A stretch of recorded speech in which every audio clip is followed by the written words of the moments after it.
Khalifah ketiga, Utsman bin Affan radhiyallahu anhu, sang pemilik dua cahaya.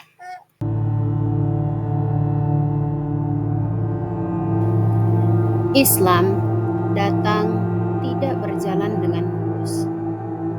Banyak rintangan dan cobaan yang harus dihadapi Nabi Shallallahu Alaihi Wasallam dan kaum muslimin lainnya.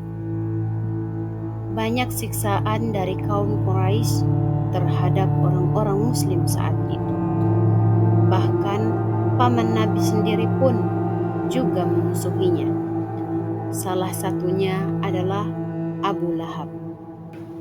Utbah adalah putra Abu Lahab yang sebelumnya menikah dengan putri Rasulullah SAW yang bernama Ruqayyah.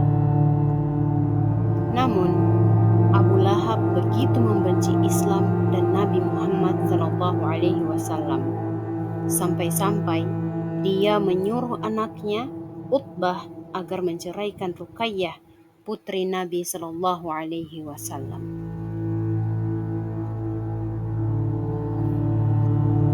Mendengar Ruqayyah diceraikan, betapa bahagianya Utsman bin Affan. Karena memang sejak dahulu dia ingin menikahi Ruqayyah.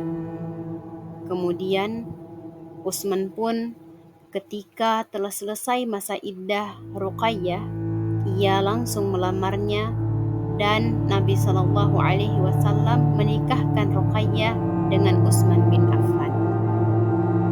Sungguh kebahagiaan dan keberuntungan yang luar biasa yang diraih oleh Utsman karena mendapatkan pujaan hatinya. Utsman bin Affan sendiri pun termasuk laki-laki yang rupawan. Begitu juga dengan Ruqayyah. Sampai-sampai pada saat Utsman dan Ruqayyah menikah, ada yang berkata, suami istri terbaik yang dilihat manusia adalah Ruqayyah dan Utsman bin Affan.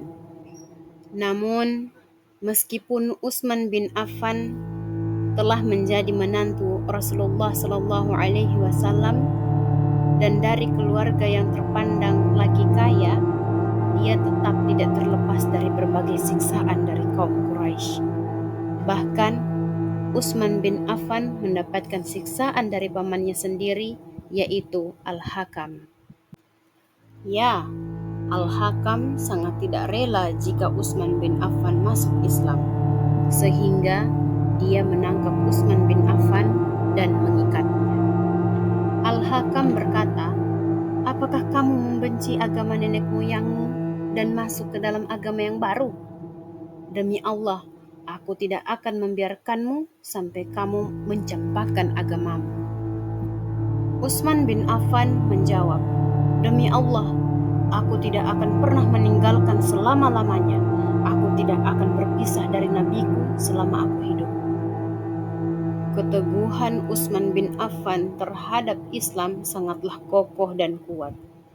Pamannya terus menyiksa dan menyiksanya.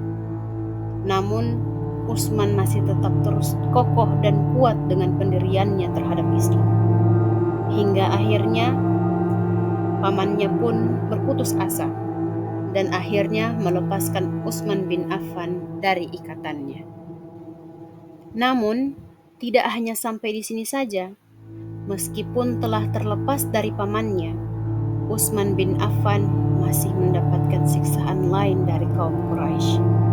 Karena itulah Utsman dan istrinya pergi berhijrah ke Habasyah demi menyelamatkan agamanya. Atas kejadian ini, Nabi SAW pun berkata, semoga Allah menyertai Utsman dan istrinya Ruqayyah. Sesungguhnya Utsman adalah orang pertama yang berhijrah membawa keluarganya setelah Nabi Lut. Utsman bin Affan dan istrinya pun tinggal di Habasyah hanya sebentar. Hal itu dikarenakan mereka selalu merindukan ayah sekaligus nabi mereka. Tidak lama kemudian, mereka pun pulang ke Mekah sampai Allah mengizinkan kaum muslimin dan Rasulullah hijrah ke Madinah.